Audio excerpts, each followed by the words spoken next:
আসসালামু আলাইকুম।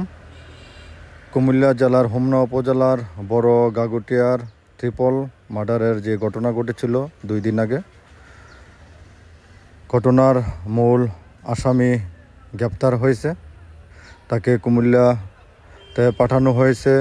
সে জবানবন্দি দিয়েছে। সে নিজে পরিকল্পিতভাবে এই ঘটনা ঘটিয়েছেন। আসামিটা হলো আপনার স্ক্রিনে যাকে দেখতে পাচ্ছেন, শাহপরান ভাই। শাহপরানের ভাইয়ের ওয়াইফ এবং ছেলে এই ট্রিপল মার্ডারে নিহত হয়েছে। তার ওয়াইফের খালাতো ভাই আসামি। সে পরিকল্পিতভাবেই এই হত্যাকাণ্ড ঘটিয়েছেন। তার জবানবন্দিতে সে যেটা বলল, সে একাই রাতের অন্ধকারে ঘুমন্ত অবস্থায় তাদেরকে হত্যা করেছেন। আমরা তার শাস্তি কামনা করি। তা সবাই ভিডিওটি শেয়ার করে দিবেন। পরে আমরা সম্পূর্ণ আপডেট আপনাদের জানাবো।